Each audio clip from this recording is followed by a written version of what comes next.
Revolution head coach Caleb Porter. Caleb, hello. Hey, guys. You missed me last week? I did. Yeah. I missed you very much. Yeah, good. You miss us? No. Yeah, big time. You had a few days off. I know you're looking forward to that. I know the team was looking forward to that as well. So how did it go? You get a chance to sort of, recharge the batteries, so to speak? Yeah, we don't get much time off. It's probably the longest, season in pro sports. It's 10.5 months. So you got to steal, a few days here and there. So it was good to give the guys. We gave them basically 4 days off. And yeah, it's good mentally. They seem recharged and reset and ready to go. You got a chance to clear some space, some cap space there, and then you signed this guy, Luca Langoni, for $6.8 million. Biggest signing since, I guess, Gustavo Bo. What do you know about this guy? Did you have your eyes on him? Yeah.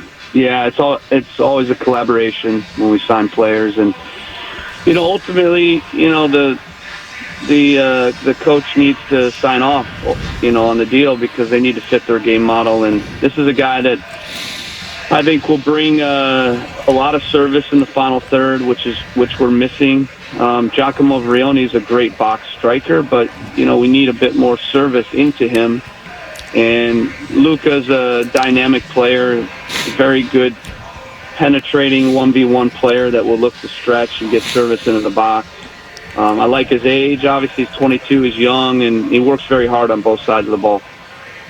When we talk about the Patriots, Caleb, we talk about how things have changed a little bit from going from one guy controlling roster and coaching, and that was Bill Belichick, to now there's two guys. And the same situation is playing out with the Revs. Bruce was sporting director and head coach. You're the head coach, and you have a sporting director in Kurt Analfo. So how does that go? How does the communication flow when it comes time to be doing roster moves?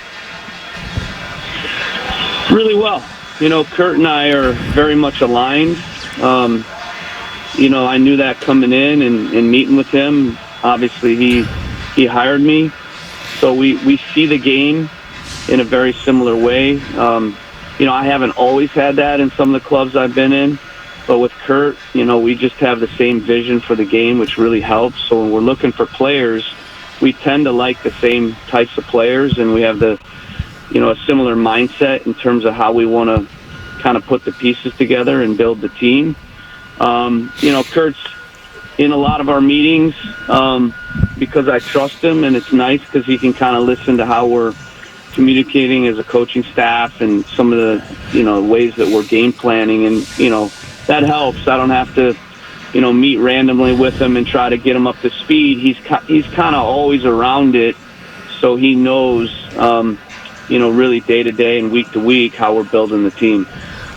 With the movement on the roster, how do you replace guys like Kessler and Jones? Yeah, it's the toughest part of the job, to be honest with you, Tim. I never like losing players. I get close to every player I coach. I coach for the players. So losing DeJuan is one of the best people you'll ever meet. Good player, great guy, and Kessler as well. Great player, great guy. But we really have to always do what's best for the club. These trades presented themselves. We weren't shopping those two guys, but we had two clubs come in for these players, and you always have to listen. And sometimes you listen and say no. And in this case, the deals, were so good for us long term in terms of freeing up cap space and roster flexibility. We were very cap tied, and we need to improve. So this freed up a significant amount of cap. So we felt like, obviously, it's not just me; it's a collaboration with the front office and myself. We decided it was the best decision for the club ultimately, and that always has to be the way we approach these deals. And it will help us quite a bit to be able to add some very good players. But we'll miss Henry, we'll miss DeJuan. We wish them all the best, and they'll do really well at their new clubs. Last time we spoke to you, Leagues Cup was starting, and you won your first game against the Mexican club. You host Nashville tonight. What's in store for you? Because you could get into the 32 knockout round, right? Yeah, we can get in with a win or draw and actually a one-goal loss, but we don't want to obviously do that. We'd like to be the 1 seed. And if we advance, we're at home. We're assured to be at home playing either D.C. or New York City. So we're going to play to win, obviously. And, we have no new guys healthy. So we have the same group that we had last game, but we played pretty well. Mazatlan beat Nashville 2-0. We beat Mazatlan 1-0. And, we defended really well. The guys fought hard.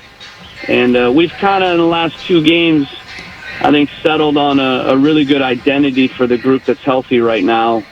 A little bit more stingy defending, keep it tight, and, try to pinch a goal and win the game 1-0, 1 or 2-0. All right, Caleb. Appreciate the time, as always. Thanks for checking in. Good luck tonight. Yeah, thanks, guys. Take care. All right, we'll talk to you next week.